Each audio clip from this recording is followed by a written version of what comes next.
They said my house was an eyesore to the community and needed to burn. 3 months later, they found out I was the federal judge who'd been sending corrupt officials to prison for 20 years. I'm standing here in what used to be my living room, where the smell of wet ash still clings to everything like a guilty secret.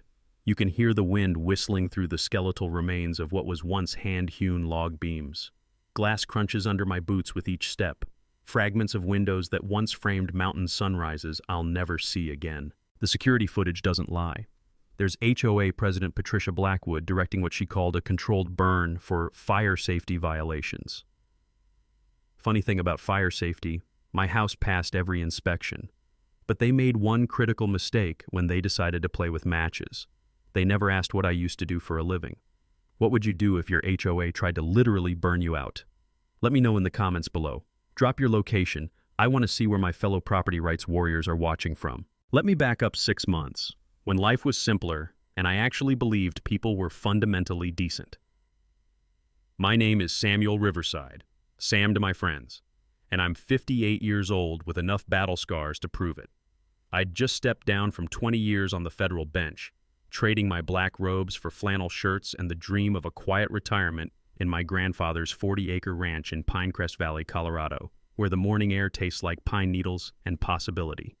The property had been in my family since 1952, long before anyone dreamed of homeowner associations or community standards.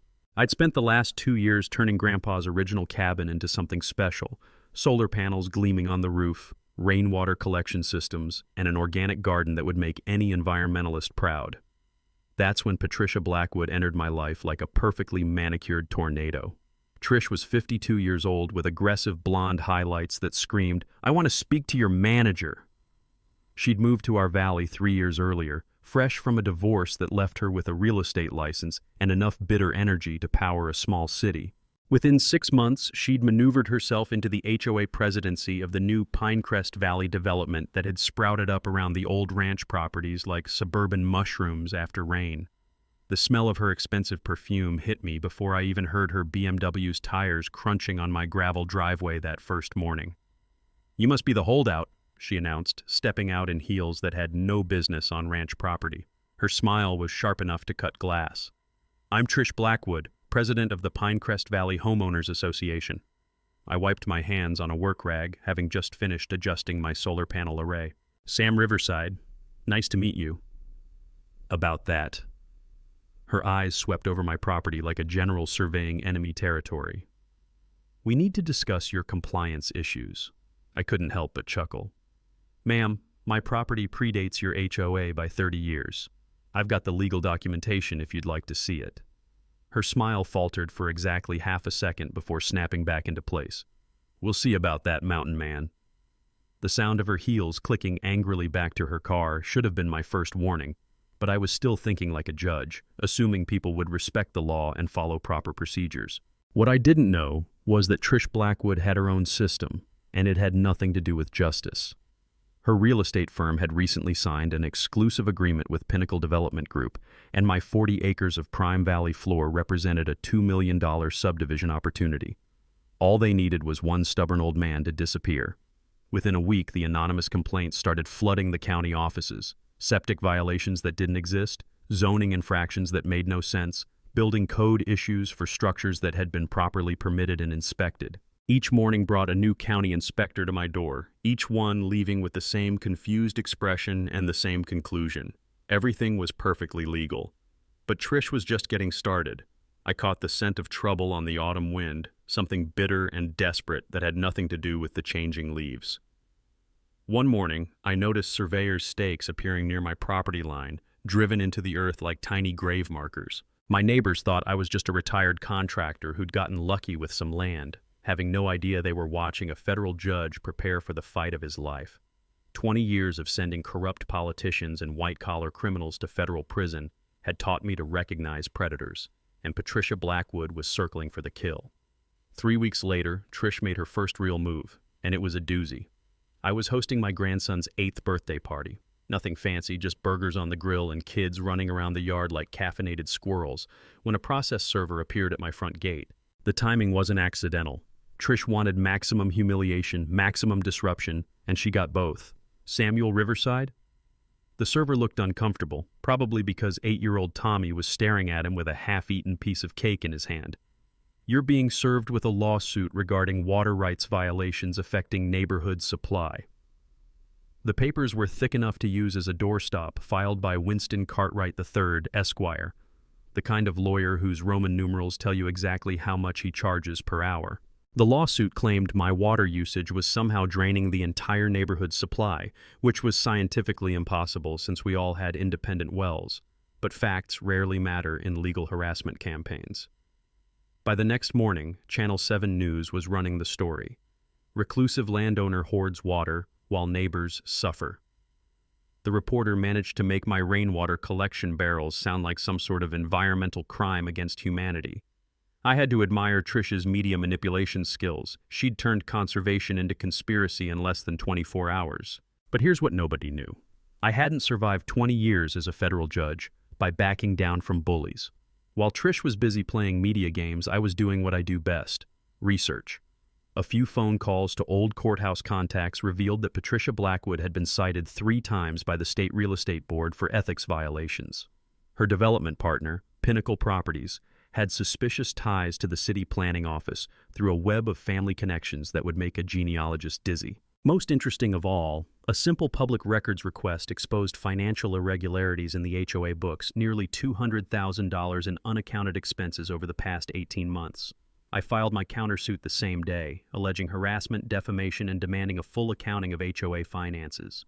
Years of watching intimidated defendants taught me that bullies usually fold when they face real legal consequences, especially when they're suddenly looking at paying your attorney fees. Using my federal court connections, I ensured the case got assigned to Judge Martinez, who had a reputation for zero tolerance toward frivolous litigation. The court hearing was scheduled for the following Tuesday, and Cartwright arrived with the swagger of a man expecting to steamroll some ignorant hillbilly. He'd brought a briefcase full of expensive legal tricks and a condescending smile that probably worked great on intimidated homeowners. What he didn't expect was to face a man who'd written more legal briefs than Cartwright had probably read in his entire career. I appeared in full judicial bearing, the kind of quiet authority that comes from 2 decades of commanding federal courtrooms. My legal briefs were perfectly prepared, my evidence meticulously organized, and my arguments sharp enough to cut diamond. When Judge Martinez asked about the scientific basis for the water shortage claims, Cartwright's confident facade cracked like cheap paint in the desert sun.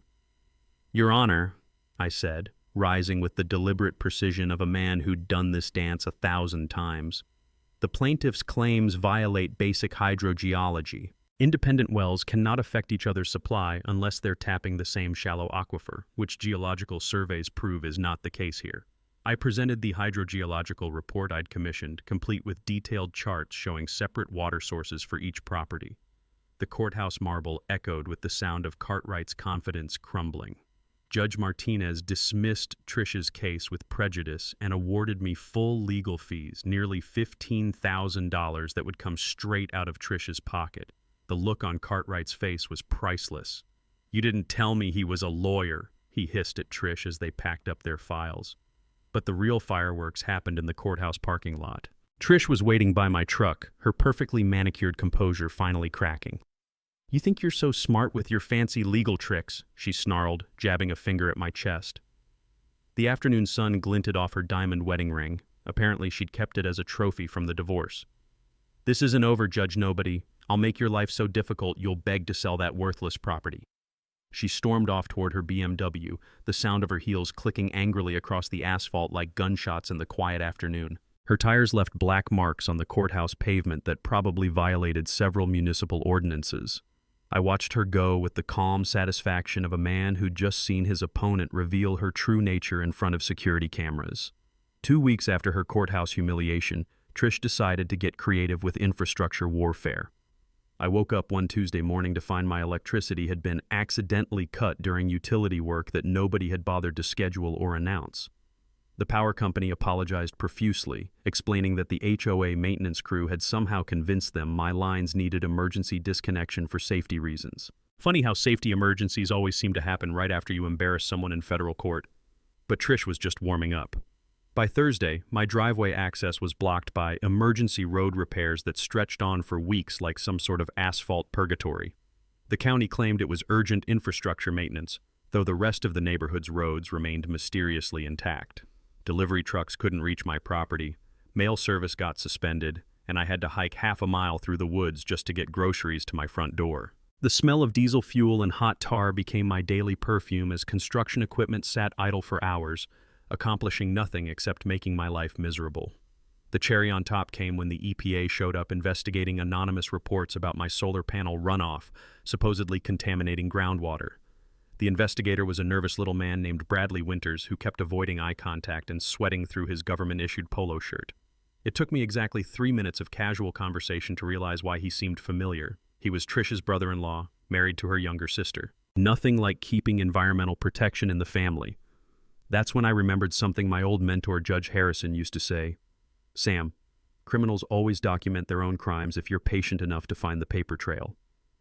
So I started documenting everything with the methodical precision that had made me legendary in federal court. My security cameras had caught the HOA maintenance crew tampering with my power lines at 2 in the morning, wearing matching coveralls that probably cost more than most people's monthly salary.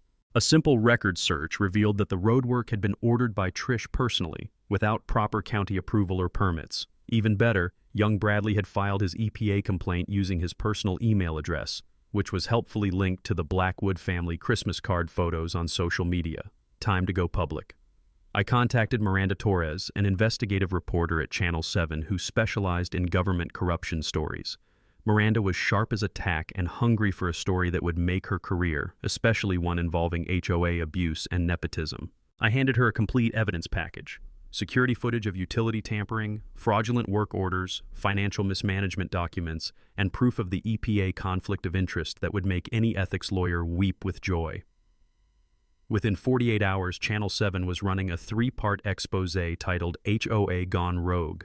Miranda's investigation revealed that Trish had been systematically intimidating residents throughout the neighborhood, threatening fines and liens for infractions like garden gnomes and unauthorized mailbox colors. One elderly neighbor, Mrs. Peterson, broke down on camera describing how Trish had threatened to foreclose on her home over a small vegetable garden that violated aesthetic unity guidelines.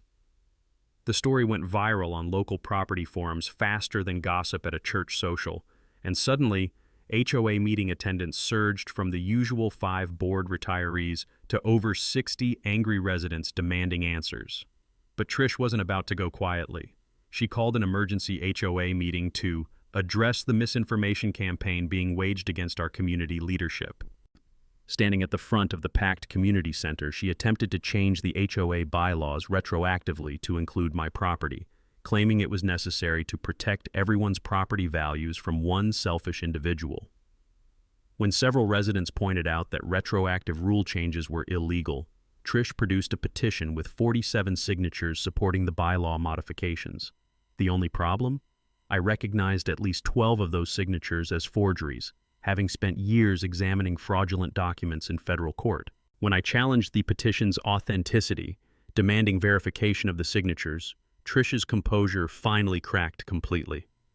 "This man is a dangerous anti-government extremist who's been hiding his criminal past from all of you," she screamed, pointing at me with a trembling finger that betrayed her desperation. "He's trying to destroy our community because he hates law and order." The irony was so thick you could cut it with a knife. Here was a woman who'd been breaking laws left and right, accusing a federal judge of being anti-government. The musty smell of hastily printed legal documents filled the room as nervous energy crackled through the packed meeting like electricity before a thunderstorm. I smiled and said nothing, knowing that every word she spoke was digging her grave deeper. After her public meltdown at the HOA meeting, Trish decided to go nuclear with personal destruction. Within days, rumors started spreading through the neighborhood like wildfire. Whispered conversations at the grocery store about how I was supposedly a disgraced judge hiding from some massive scandal. Anonymous flyers appeared overnight on windshields and doorsteps, featuring my photo with bold text declaring, "Dangerous criminal living among us," and urging residents to protect your families from this threat. But Trish made her biggest mistake when she went after my family. My daughter Sarah started receiving threatening phone calls at her Denver law office, with anonymous voices claiming her father was a corrupt judge who'd taken bribes in fixed cases. The calls were always brief and untraceable, just long enough to plant seeds of doubt and fear. When I found "Judge Scum Go Home" spray painted across my front fence in angry red letters, the sharp smell of fresh paint mixing with mountain air told me we'd crossed a line from harassment into something much darker. The community polarized faster than oil and water. Newer residents, mostly Trish's allies who'd bought into her property values propaganda, avoided eye contact when they saw me in town. But the old-timers, families who'd been here since before the developments, started quietly approaching me with support. Mrs. Peterson brought me homemade cookies and whispered that she'd never believed the rumors. Tom Morrison, a local contractor, stopped by to fix my fence and mentioned that Trish had cost him a $30,000 job by spreading lies about his work quality. The HOA meetings became war zones with shouting matches that could probably be heard in the next county, while the smell of fear was stronger than the coffee at those gatherings. That's when I decided to fight back with everything I'd learned in 20 years of federal service. I reached out to my former colleagues at the FBI Cybercrime Unit, men and women who'd helped me prosecute digital stalkers and online predators. Within a week, they'd traced the anonymous harassment calls to computers at Trish's real estate office, complete with IP addresses and timestamps. From my years handling federal cases, I knew that documenting everything with precise timestamps and digital evidence creates bulletproof harassment cases that even the best defense attorneys can't wiggle out of. I also filed a formal judicial misconduct complaint against Bradley Winters, the EPA brother-in-law, for his obvious conflict of interest and abuse of federal authority. But my secret weapon turned out to be 73-year-old Margaret Taylor, a retired librarian who'd been quietly documenting HOA corruption for months. Maggie had been one of the original HOA founding members back when it was just a loose organization to coordinate snow plowing and road maintenance. She approached me after one particularly heated meeting, her arms full of banker's boxes that smelled like old paper and determination. "Judge Riverside," she said, using my title for the first time, "I think you need to see these."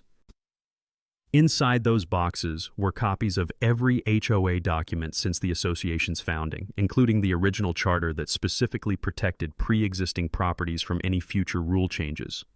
More importantly, Maggie had been secretly recording HOA meetings on her smartphone for the past year, capturing hours of Trish's threats, lies, and illegal schemes. To rebuild community bonds and show I wasn't the antisocial hermit Trish painted me as, I organized weekend barbecues on my property. The first gathering drew maybe a dozen neighbors, but word spread about good food and honest conversation. By the fourth weekend, we had over 40 people sharing stories, comparing notes about HOA harassment, and rediscovering what neighborhood community was supposed to feel like. The sound of children's laughter mixed with adult conversations and the sizzle of burgers on the grill, creating something Trish's manicured developments could never manufacture: genuine human connection. The breaking point came at the next town council meeting, where Trish demanded my property be condemned as a public nuisance that threatened everyone's safety and property values. She'd prepared a PowerPoint presentation complete with photos of my violations, things like compost bins, rain barrels, and solar panels that she claimed were eyesores and health hazards. When my turn came to speak, I walked to the podium with the measured pace I'd used in federal courtrooms for 2 decades. "Council members, I think it's time you knew exactly who you're dealing with." I revealed my partial judicial background for the first time, explaining that I was a retired federal judge who'd spent his career prosecuting corruption and protecting citizens' rights. The audience murmur was like wind through pine trees, surprised, interested, and suddenly very attentive. Trish's face went white as she realized she'd been threatening a federal judge for months, but she doubled down with desperate fury. "He's still a threat to our property values. His presence here damages everything we've worked to build." The taste of victory was sweeter than my morning coffee as I watched her credibility crumble like a house of cards in a windstorm. 2 days after the town council meeting, Maggie Taylor called me with the kind of excitement usually reserved for lottery winners or new grandparents. "Judge, you need to come over right now. I've been going through those old recordings and I've found something that changes everything." Her voice carried the satisfaction of a librarian who'd just solved a decades-old mystery.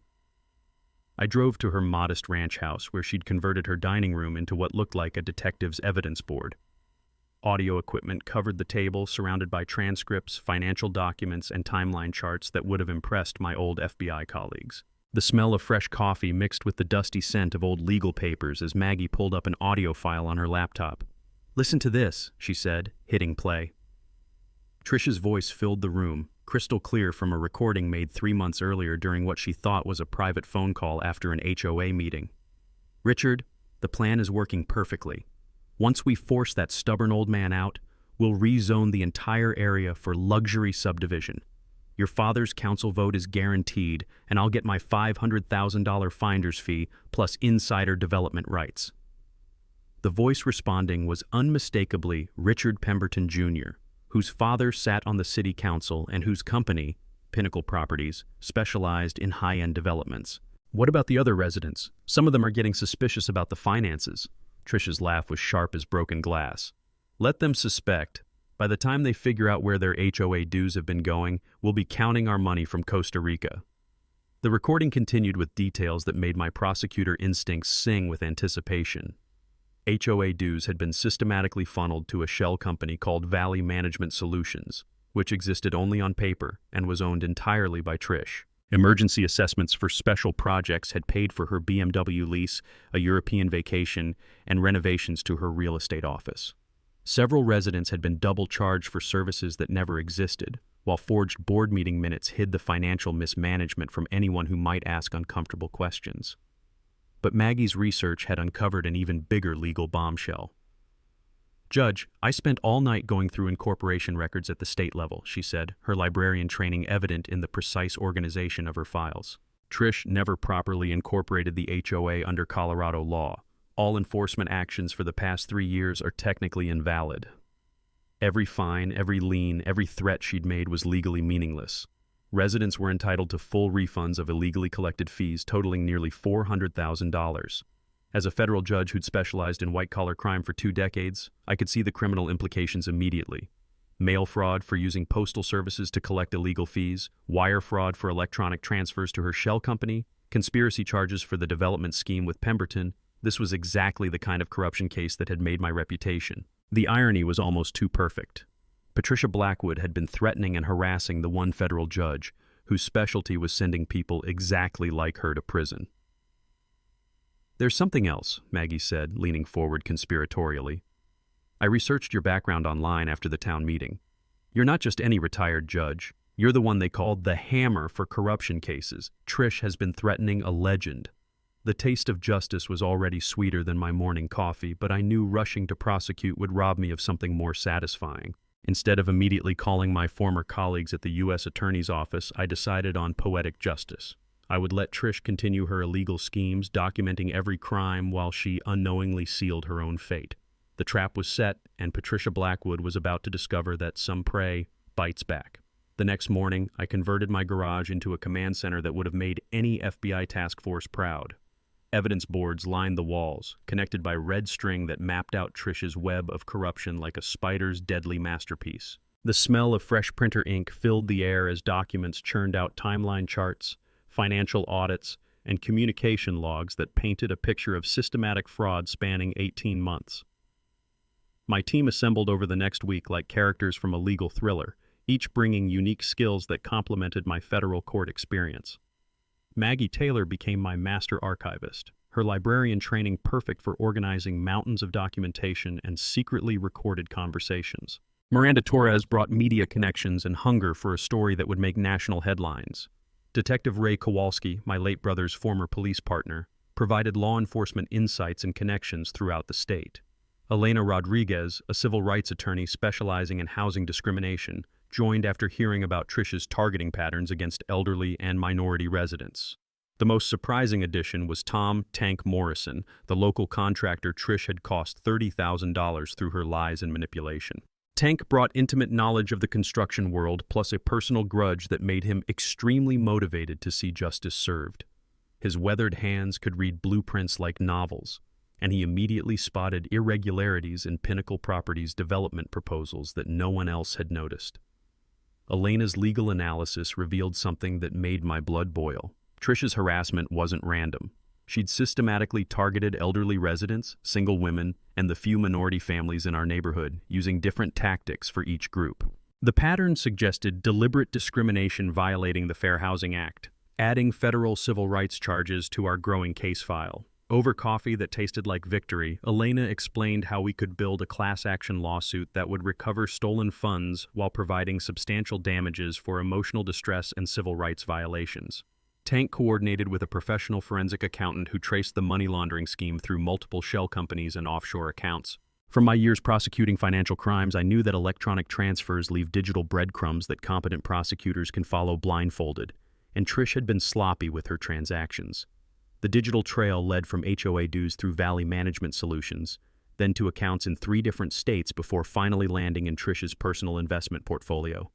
My former FBI colleagues helped recover deleted emails from the HOA server, revealing months of communication between Trish Pemberton Jr. and corrupt city councilman Richard Pemberton Sr.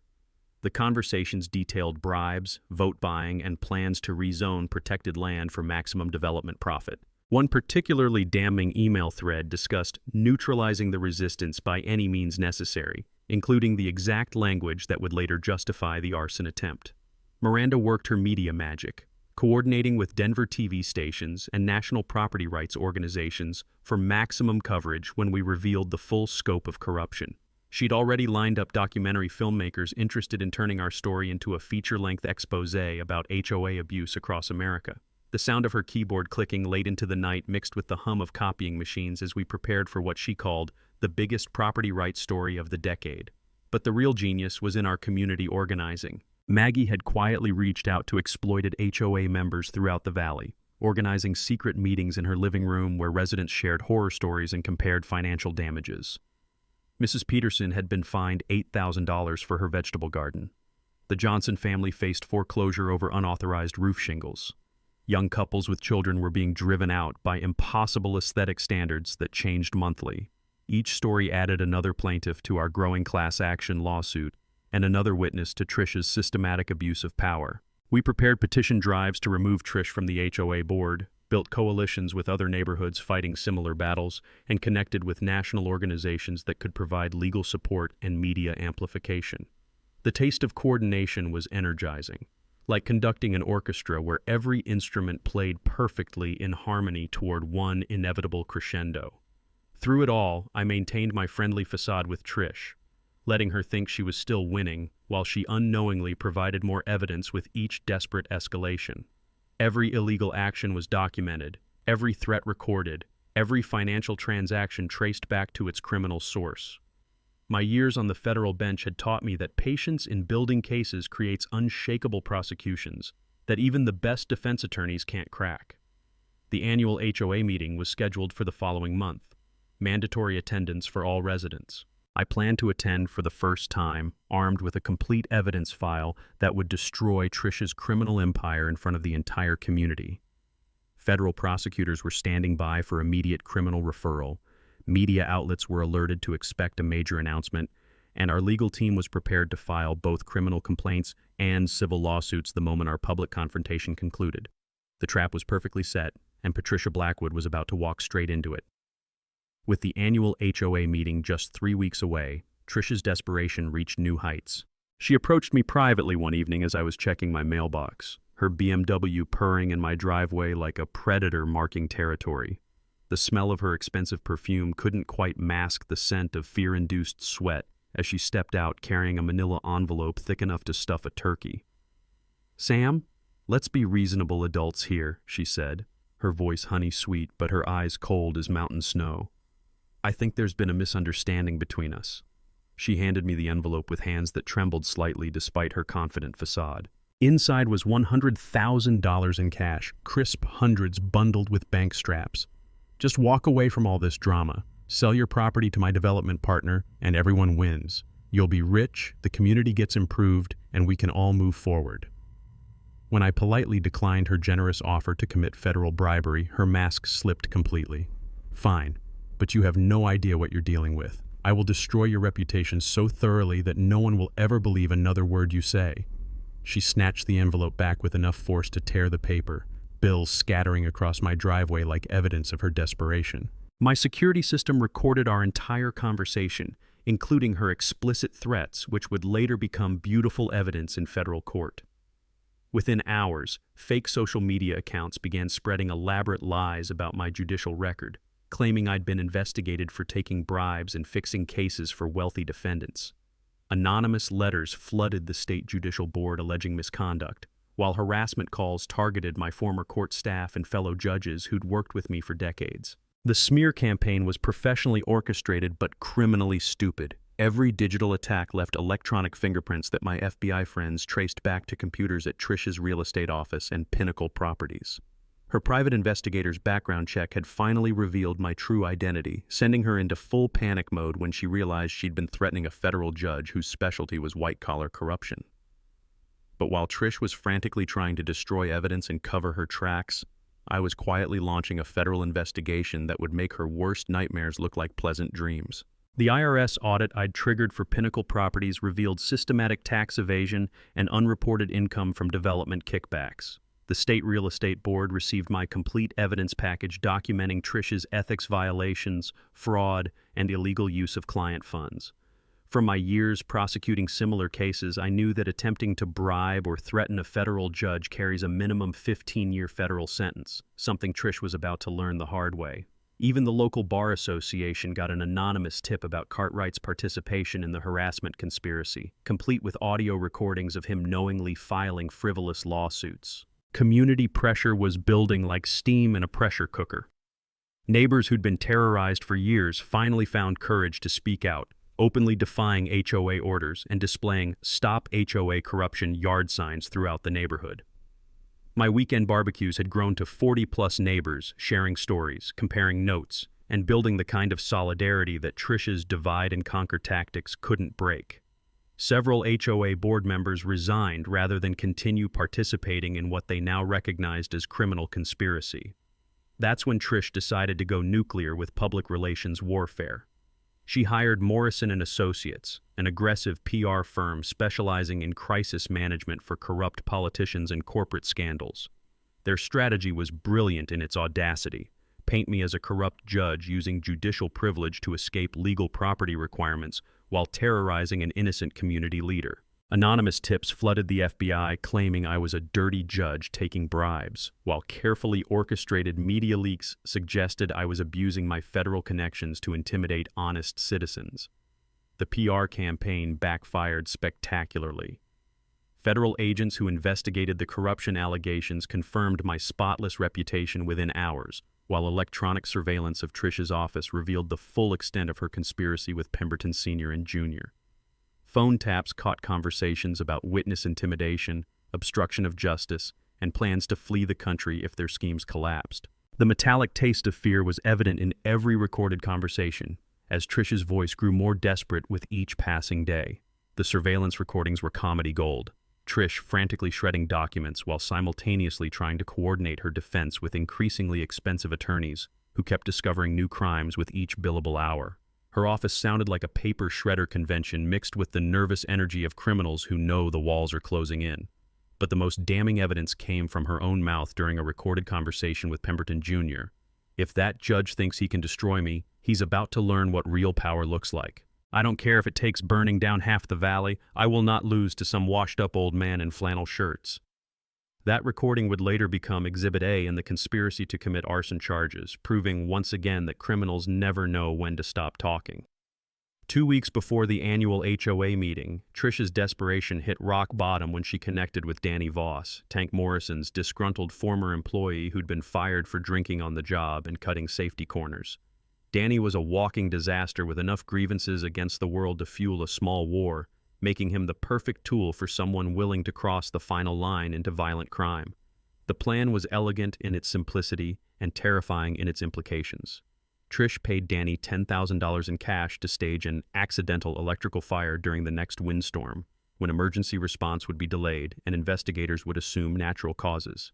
Danny's girlfriend Lisa, however, had enough conscience left to secretly report the arson plot to Detective Kowalski, who immediately coordinated with state and federal authorities to set up a sting operation that would catch everyone red-handed. On the appointed night, I evacuated to my daughter's house in Denver as a precaution, while police and fire departments positioned themselves around my property like pieces on a chessboard. Hidden cameras captured every angle of the 40-acre spread, while federal agents monitored radio communications to gather evidence that would seal Trish's fate forever. The smell of anticipation mixed with autumn air as we waited for Danny to make his move, knowing that arson for hire carries federal charges with a minimum 20-year sentence when it crosses state lines or involves interstate commerce. At 2 in the morning, during a planned power outage that Trish had arranged through her utility company contacts, Danny arrived in his pickup truck loaded with professional accelerants and the kind of arrogance that comes from thinking you're smarter than law enforcement. He worked methodically, dousing the foundation and interior walls with chemicals designed to create an explosive fire that would consume evidence along with everything I'd built. The fire department allowed the controlled burn to proceed long enough to gather irrefutable evidence, watching my dream home disappear into flames that could be seen from miles away. The entire neighborhood watched in horror as 20 years of memories and 2 years of renovation work turned to ash and smoke. Mrs. Peterson sobbed openly while Tank Morrison's hands clenched into fists that could have crushed steel. The sound of sirens echoed through the valley like a funeral dirge, while the acrid smell of burning wood and dreams filled the night air with the scent of injustice that would burn in my memory forever. Danny was arrested before the flames died down, still reeking of accelerants and carrying receipts that traced directly back to Trish's cash payments. He flipped faster than a pancake on Sunday morning, revealing not just Trish's payment and detailed instructions, but also her backup plan to blame the fire on my unsafe solar panel installation. Bank records showed her $10,000 withdrawal the day before the fire, while phone records revealed 47 calls between them in the previous week as they coordinated what they thought was the perfect crime. But Trish's biggest mistake came the next morning when she called Channel 7 News to suggest that I had torched my own house for insurance money.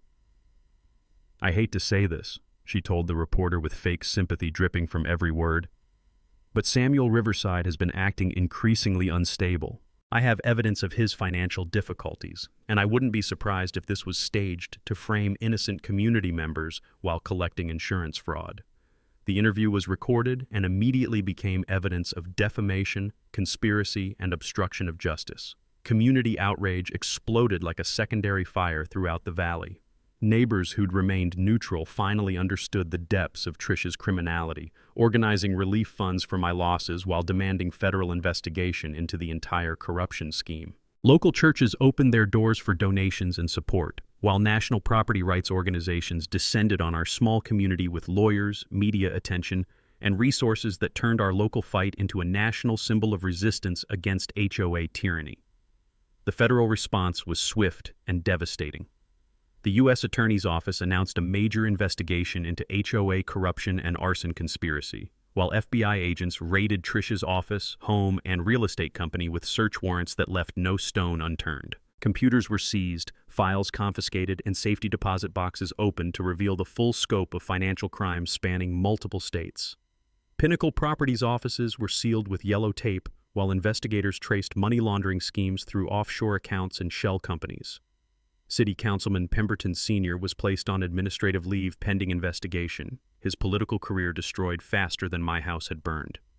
The EPA's Bradley Winters faced federal charges for abuse of authority and conspiracy, while Attorney Cartwright found himself under investigation by both the Bar Association and federal prosecutors for his role in the harassment campaign. The taste of smoke still lingered in my mouth, but underneath it was something sweeter, the satisfaction of watching a criminal conspiracy collapse under the weight of its own arrogance. Patricia Blackwood had awakened a sleeping giant, and tomorrow's reckoning would be spectacular. The emergency town hall meeting was called for the following Thursday evening, and by 6 o'clock the Civic Center auditorium was packed tighter than sardines in a can. Over 400 residents filled every seat, while media crews set up cameras and federal agents positioned themselves strategically throughout the crowd. The air crackled with tension and anticipation as Mayor Richardson called the meeting to order, his voice barely audible over the nervous chatter of citizens demanding answers about arson, corruption, and the systematic abuse of power that had terrorized their community. Trish arrived fashionably late with her attorney in tow, playing the role of persecuted victim with Oscar-worthy performance skills. She wore a conservative navy suit designed to project authority and respectability, but her eyes darted around the room like a cornered animal searching for escape routes. When she took her seat in the front row, the whispers and hostile stares from the audience made it clear that public opinion had shifted decisively against her. I entered to spontaneous applause that started with Mrs. Peterson and spread through the crowd like wildfire. Neighbors who'd supported me through months of harassment stood and clapped while others joined in, creating a standing ovation that lasted nearly 2 minutes. The sound echoed off the auditorium walls like thunder, and I could see Tricia's face growing paler with each passing second as she realized how completely her support had evaporated. When Mayor Richardson called me to the podium, I walked forward with the measured pace I'd used in federal courtrooms for 2 decades. The room fell silent except for the clicking of camera shutters and the hum of recording equipment. I gripped the microphone and looked out at the sea of faces, some friendly, some curious, all waiting for the truth that would finally set our community free. Ladies and gentlemen, I began, my voice carrying the authority of 2 decades on the federal bench. I think it's time you knew exactly who you're dealing with. The pause stretched for 5 heartbeats, building tension like a symphony conductor preparing for the crescendo. My name is Federal Judge Samuel Riverside, and I have served the Western District of Colorado for 20 years, specializing in corruption cases that send criminals exactly like Mrs. Blackwood to federal prison. The gasp from the audience was audible, a collective intake of breath as the magnitude of Tricia's mistake sank in. Camera flashes lit up the room like lightning while reporters scribbled furiously in their notebooks. Tricia's face went from pale to ghost white as she realized she'd been threatening and harassing a federal judge whose reputation for destroying corrupt officials was legendary throughout the legal community.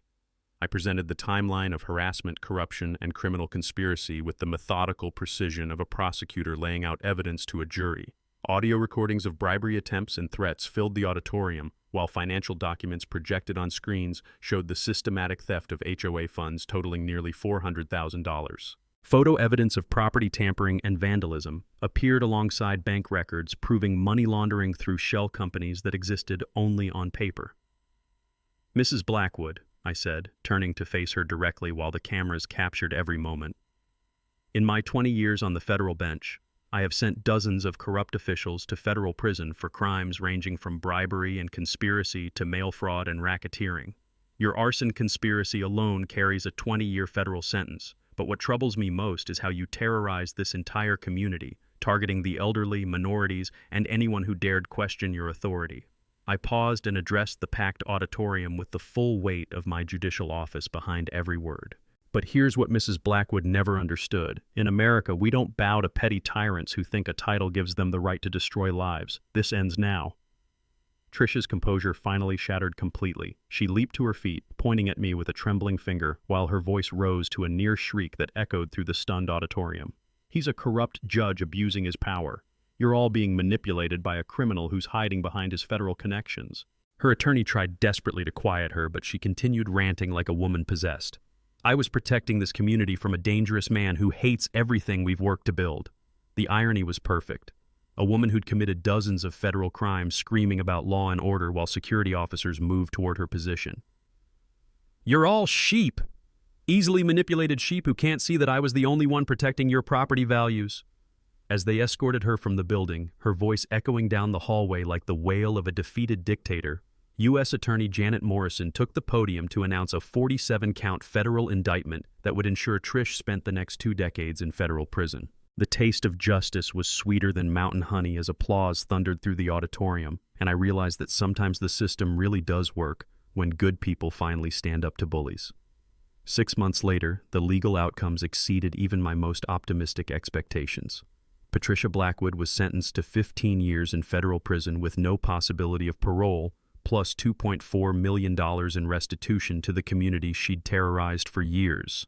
Danny Voss received 8 years for arson conspiracy but cooperated fully with investigators, providing testimony that sealed convictions for the entire criminal network. Corrupt City Councilman Pemberton Sr. got 12 years and a lifetime ban from holding public office, while his son's development company collapsed under fraud investigations.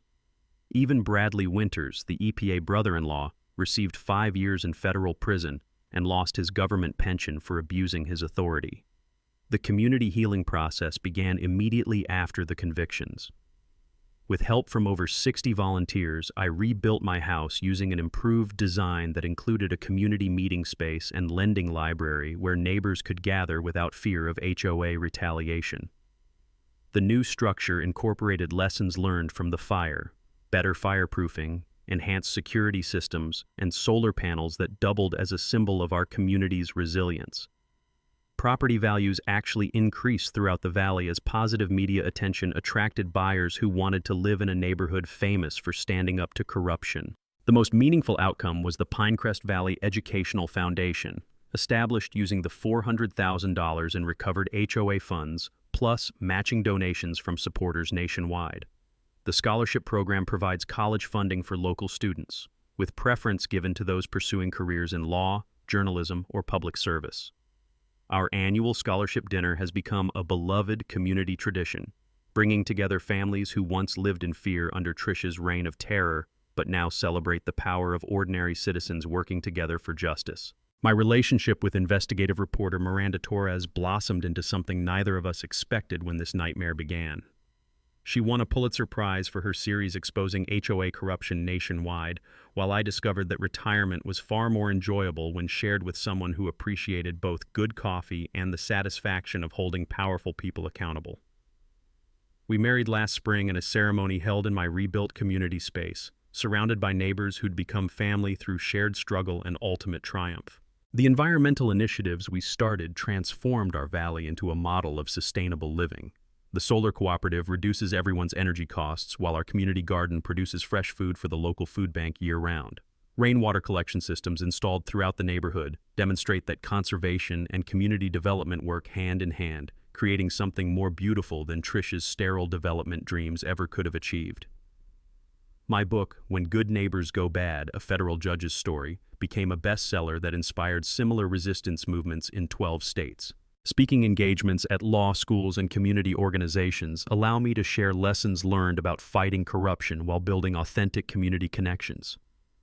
Congress invited me to testify about HOA oversight legislation, and the Federal Trade Commission created a task force to investigate systematic HOA abuse nationwide. The ripple effects continue spreading far beyond our small mountain valley.